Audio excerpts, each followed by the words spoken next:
You are Locked On Wolves Postcast, part of Locked On Minnesota on the Locked On Podcast Network. Your team every day.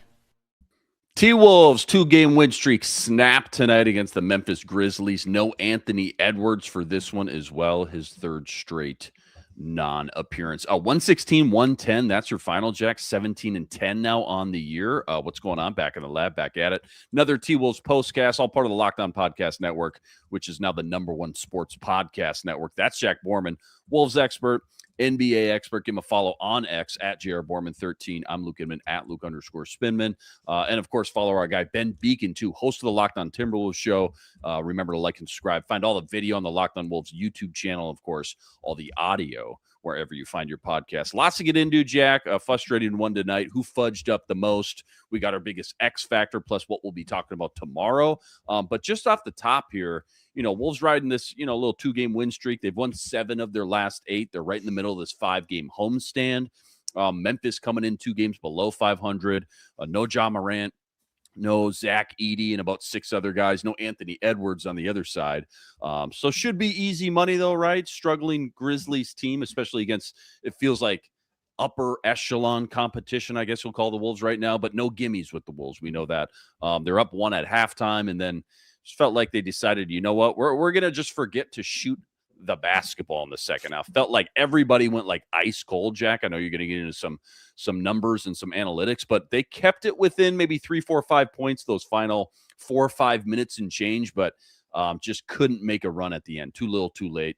Again, Wolves dropped this one 116-110. Just take it from there, man. Well, I want your big picture kind of aerial view, what a loss like this means to the Wolves right now, 27 games into the season. Yeah, it's their 4th or 5th just complete head scratcher, and it's a bummer because I think Anthony Edwards could have played in this game if they really needed him to, but I think when you see that there's 8 guys out on the other end, and all of whom have played rotation minutes at some point this season, with the exception of Ty Jerome, you expect everybody else to get it done, and that just didn't happen tonight, and I think that's wholly disappointing if you're the Timberwolves, and people will complain about the refs. I think the refs had absolutely zero to do with this game and the outcome that it had. But again, I think at times the offensive IQ of this team is just terrible. And I think we saw that in the fourth quarter of this game. On one end of the floor, it was KCP and Jock Landale against the world. And those guys really showed up and showed out in the fourth quarter. I think between the 2 of them, they made 4 threes in the fourth quarter, which is obviously huge. But then the Wolves just kept going at Jaren Jackson Jr., who's one of the better defensive players, easily the best defensive player that the Grizzlies have. And definitely one of the best, kind of wing forward hybrid defenders in the NBA. And it was like 5 or 6 possessions that just went right at him, and they didn't get anything on those possessions. And so I think it's that type of, just lack of basketball IQ on the offensive end of the floor that's really frustrating, I guess, for me watching. But I think for, Timberwolves fans at home that are watching, you're just kind of pulling your hair out saying, okay, well, in the first half, the ball movement and everything looked great. And then in the second half, what happened? And so I think the still struggles that the Timberwolves have had with inconsistencies, not only from game to game, but within the game, I think is frustrating. And I think for a lot of people that are calling for Chris Finch to, give Rob Dillingham and TJ Shannon a second shift and playing those guys more minutes, I think it's tough to defend that tonight, right? I think when you play this type of team, you're hoping for 2 things. You're hoping that you just come away with a win by any means necessary. Did not happen. And you're hoping that the guys at the end of the bench or the end of the rotation that maybe are going to play a little bit more minutes can kind of show you something that they can build off of moving forward. And that didn't really happen either, right? Rob Dillingham had a nice little stretch at the start of the second quarter where, he accounted for eight points of an 11-2 Wolves run, but was pretty bad outside of that. And then TJ Shannon made a couple threes in that stretch in the, kind of first, second quarter, and then was, really, really bad on both ends of the floor.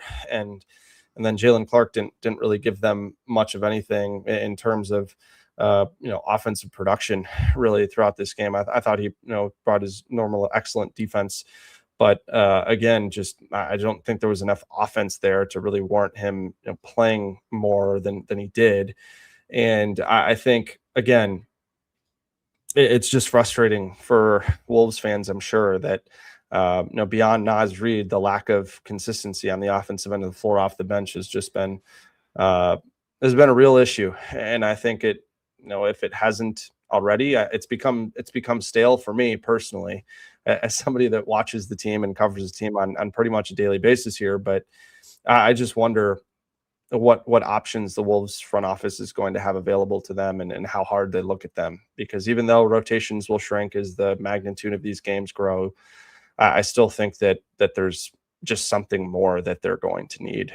And I understand you don't have Anthony Edwards, and Bones Highland would be coming off the bench, and maybe you'd have Mike Conley as well. But it's not like Mike Conley has been setting the world on fire offensively. Mm-hmm. It'll just be interesting to see how they handle that. Yeah, good little teaser there maybe for what we'll be talking about in segment 2. Let's play the blame game a little bit more with who fudged up the most tonight, Jack. Uh-oh, somebody messed up, and it's time to let them know with who fudged up. Thank God for this new graphic for games like this, Jack. Let the frustration out. Don't hold back. Who fudged up the most in this one, and why? A lot of different options, I'm sure, but let's just start with the topic. Yeah, I think for me, it was just the offense in the second half, right? I think, you're looking at this, the Timberwolves in the first half, I thought, played fine, right? At least offensively. They had 62 points, an offensive rating of about 115, pretty good. And true shooting of 56.7, which is a little bit below league average of 58%. But again, I think when they did generate shots, it was pretty good. They had 18 assists on 24 made field goals. They had 10 turnovers, which is still too high, but I think some of those are born out of just trying to push the pace, and they stole a few of those turnovers right back immediately, which kind of softens the blow there. And then they shot 9 of 22, 41% on their three-point shots, which kind of made up for them being incapable of scoring consistently inside the arc. And then they had 24 bench points, which is an awesome mark for them. The Timberwolves have been just near the bottom of the NBA for the majority of the season in terms of their bench scoring this season. I mean, you want to look at it for the season, they're average about 32 points a game, which is 27th. And over the last 5, they've averaged about 33, which is 21st in that span. So for them to put up 24 and a half was awesome. Especially when 13 of those came from the 3 young guys and Jalen, Rob, and TJ. And then in the second half, it was just complete flip. I mean, the Wolves had 5 bench points. All of those came from Naz, so 0 from TJ, Rob, Jalen. They had only 8 assists to 7 turnovers. And they shot 4 of 22 from 3, right? They had a stretch where they missed 17 of 18 threes, which is pretty brutal. That was courtesy of our guy Ryan Eichten at Canasupis. And they missed 7 free throws in the second half, and they lost by 6. Like, I'm not asking the Wolves to make every free throw, but I am saying that, those add up. I mean, even if you cut those in half, right, you missed 3 free throws instead of 7. I mean, the complexion of the game is just totally different. So I think for that, it was also especially frustrating considering that they ruined an awesome Rudy Gobert game. Yeah, I think the first half of this game especially was one of the better halves we've seen Rudy put together in quite some time. And he deserves a lot of credit for the way that he's been playing on both ends of the floor. I mean, Rudy tonight had 16 points, 16 boards, 4 assists, had 5 stocks in this game. Great night to be a Rudy Gobert fantasy owner with all those stocks. But again, I mean, it was just, again, in the first half, like Rudy was a plus 16 net. So 121 O rating, 115 D rating, which is, both marks are fantastic, would be right near the top of the league in both categories. And then that was a minus 26.3 net when he was off the floor. And they were just hemorrhaging paint points when Rudy was off the floor. And I just think, again, it's just been a troubling, I guess, probably more than a trend at this point, just that Naz Reid and Julius Randle have not been able to figure out rebounding in the non-Rudy Gobert minutes, and they have not been able to figure out just any type of consistent interior defense, right? I think Julius's backside rotations have been poor for the majority of the season. Really, his closeouts too, Xing out. There have been a lot of miscommunications in those minutes, which have been tough.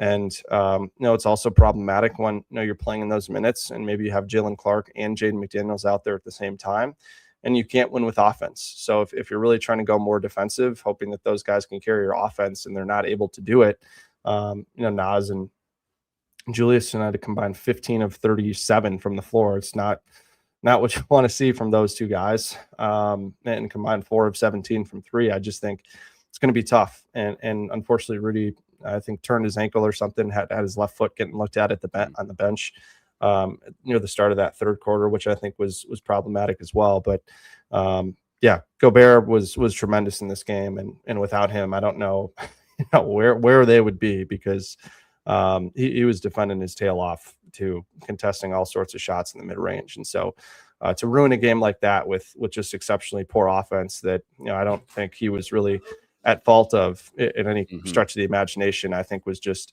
it was unfortunate for the Wolves tonight. Yeah, a lone bright spot for sure. Again, for Rudy Gobert, been red hot as of late. Plenty more deep dive from this one, including our biggest X factor. That's all coming up right after this. Quick reminder, tonight's episode brought to us by Monarch Money. You ever go check your bank account and go, where'd my money go? Dining out, online shopping, entertainment. So easy to lose track, isn't it? Well, that's where Monarch Money comes in. Not just another budgeting app. It's a complete financial command center. You can track all your accounts, your investments, your spending. It's all in one place. So you stop just managing your money and Instead, you start building some wealth. Take control of your finances with Monarch Money. Use the code LOCKEDONNBA at monarchmoney.com for 50% off your first year. That's monarchmoney.com, code LOCKEDONNBA for half off your entire first year. This episode also brought to us by Prize Picks. Prize Picks, without a doubt, most fun I have playing daily fantasy. You can win up to 25 times your money this NBA season. And why I love it, so easy to play. All you got to do, you select 2 or more players. You pick more or less on their projected stats. It could be points. It could be rebounds, assists, three-pointers, you name it, they got it. Take your pick. Plus, they now offer Apple Pay, quick and easy deposits into your account all season long. Right now, go to PrizePicks.com/LockedOnNBA. Use the code LockedOnNBA. You're getting a first deposit match up to $100. That's promo code LockedOnNBA at PrizePicks.com/LockedOnNBA. 100% bonus match up to $100. This episode also brought to us by Built. Nobody likes paying rent, but if you gotta, might as well get something for it. That's where Built comes in. They're changing the game and turning your rent into things you can actually use. When you pay rent through Built, you're in flexible points. Those points, you redeem them towards hundreds of hotels, airlines, future rent payment, your next Lyft ride, whatever it may be. You name it, they got it. Turn your rent into rewards and start making points around your neighborhood by going into joinbuilt.com/LockedOnNBA. That's joinbuilt.com/LockedOnNBA. Use the link so they know we sent you. All right, Jack, just real quick before we get into what we'll be talking about, I want to know your biggest X factor from tonight. Let's get into that. It's time to reveal who made the biggest under-the-radar impact with today's X Factor. All right, biggest X factor tonight in this one, Jack. Who was it and why? Yeah, for me, it's Bones Highland. And I think that, you kind of saw both sides of the coin in this game from Bones, right? I just think he continues to thrive for the majority of the time as just another dynamic option here at the one with Anthony Edwards out. I think, I was talking and kind of before I get into it a little bit, I just think he hits the sweet spot of a guy who kind of knows his role and understands his game. And I don't think he really tries to play outside the bounds of his role or outside the bounds of what he can do with the basketball and what he brings to the team, which I think is really important for a team that has a lot of their roles pretty set in stone in terms of what they're looking for guys to do and isn't really trying to rock the boat. And I think that's earned the respect of a lot of his teammates. And I think, talking to some people around the team tonight before the game, I just think that, they kind of see Bones as a unique case where, the way that he interacts with Rudy in the pick and roll game and the dribble handoff game, and he'll kind of, play pitch and catch with Rudy in that situation and use that to create for others in the way that Mike Conley does. Right. But I think, whereas kind of Ant is more just purely looking to, get a screen or a DHL and then just go right to the rim or score or pull up for three out of those actions. But I think Bones, also, kind of can operate like Ant, and that he can function kind of as an offensive engine so that guys around him don't really need to play differently than they do when they play around Ant, which I think is kind of a fun wrinkle in a sense of how he can kind of blend what they're missing from Mike and what they're missing from Ant a little bit. But I think Bones still has a way to go defensively. I think that, Chris Finch said before the game that they're just looking for him to really fight his tail off on that end of the floor. And he didn't do that, got the early hook in the third quarter because of, some missed rotations and such on the defensive end of the floor. But I do think that what Bones brings, just an aggressive offensive mindset, both as a scorer and as a playmaker, I think is pretty dynamic and fun to watch, more so than anything. It can just infuse the game with some juice, right? And I think his willingness to get up threes is really important too. I think this is a Timberwolves team that is exceptional at 3-point shooting, despite the way they shot it in the second half tonight. And his, him being really additive to that, but also being able to get into that floater range and get all the way to the rim, but also make good kick out passes, throw lobs, do all that kind of stuff is really important. And I do wonder if it will kind of change the calculus of what the Timberwolves tried to do at the trade deadline. We'll get into that a little bit later, but yeah, I think for Bones, he can be a guy that can really swing games one way or the other with how he performs, just because he's found himself now in a very important role. And I've really enjoyed watching it. And I really hope that he stays in the rotation, because I just think the upside is significantly higher than what the Wolves would be getting from a TJ Shannon or Rob Dillingham. So quick pin in the Bones conversation. I got one quick hitter for you, one little rapid fire. Give me your quick 60 on Chris Finch, I guess. Coach Finch just felt like he was searching like a man tonight, kind of for the right combo, the right lineup out there tonight. I think I saw 3 bigs out there a couple times as well. A lot of different combos. What'd you see, I guess, kind of from the coach's lens tonight? Yeah, for sure. I think Finchie was really searching for things in this game. And I think, especially, I think it was kind of a bummer that he decided to play TJ at the 2, Rob at the 1 with the 3 bigs. I just didn't think that fit very cleanly. Mm-hmm. And neither of those 2 guys looked very comfortable out there operating in those lineups. And that was when things kind of started to nosedive a little bit with those 2 on the floor on the third quarter, give up a 14-0 run.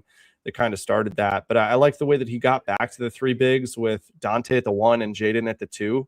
So that you have a guy that's 6'4", and then everybody else is, 6'9", 7 feet, 6'10", 7'1". Mm-hmm. I just really would like to see more of that. I'd like to see more of that with Ant at the 1 when Ant comes back, just because I think that's an interesting look with guys that are so long and tall and all, have guard skills outside of Rudy Gobert. So I think that's something that I'd like to see more of. And I also just appreciated the fact that, Chris Finch just tried a lot of different, 2- and 3-man lineup combinations tonight that we don't normally see. And I think Bones Highland being in the rotation is an important part of that. But I also like the way that, kind of you can have Jalen at the 2 or the 3 or the 4. You can have Jaden play the 2, the 3, or the 4 offensively. Those 2 guys playing those positions offensively, I just think provides the Wolves a lot of different optionality on the the lineup front. And I really like the way that Finch just continues to put Dante in all these lineups, right? I think he knows that Dante can fit in with pretty much anybody, and I think Dante's just effort was a constant in this game, and I think for Dante to have a double-double of 19 points and 11 rebounds, 4 assists. He had 4 stocks.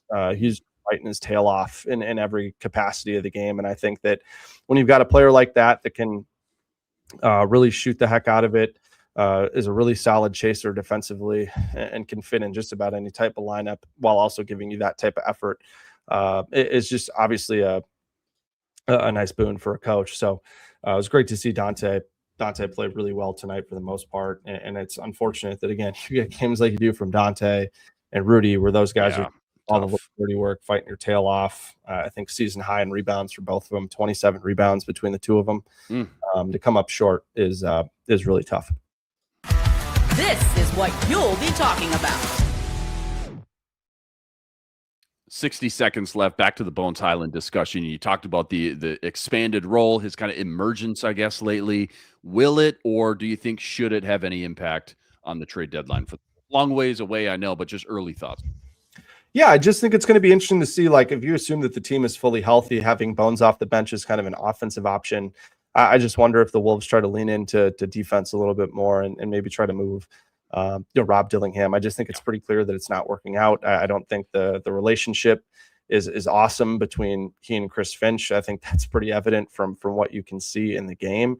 And I just wonder, Rob Dillingham with his salary can get you pretty much anybody that's making his money, a little more than $6 million, or anybody below that. So I wonder if they try to, get another guy that can fill maybe a little bit of that Nickeil Alexander-Walker role that we saw him play phenomenally for 2.5 years. I just think that trying to find maybe a more defensive-minded guard that might be able to shoot it just a little bit or play in transition and help improve the pace of things off the bench is going to be interesting, presuming that Bones is able to be kind of a bench gunner alongside Naz Reid. And then if you have TJ, maybe TJ will be able to have a really nice scoring game, maybe once in every 3 outings, if you will, to try to cover up for that. But I just think that it's probably in the best interest of all parties if they make something, they'll make a move to try to switch things up there. And I think also it'd be fun to see Rob try to play in a situation where he can get a lot of minutes and try to grow as a player, because I think he's really fun and he's clearly talented. And it's just a bummer that it hasn't worked out the way that it has. But I do wonder if that's the move that the Wolves try to think of. And maybe they don't even wait until the trade deadline. Maybe they try to think about that a little sooner rather than later. But we'll see. So it's been fun to see Bones show out, and hopefully he can continue to run with that role. Great stuff per usual, Jack. T-Wolves 2-game win streak snap. Frustrating night tonight. 116-110. That's your final versus Memphis. 17-10 now on the year. Much love, though, to all you guys, all the everydayers out there that always make us your first listen. All you guys coming in the chat with us from game to game as well. Like and subscribe. Go follow Jack at JR Borman 13. We'll catch you here Friday night. We got a late one, 8:30 p.m. tip. That's versus OKC, game 3 of 5 at home. Until then, thanks for watching.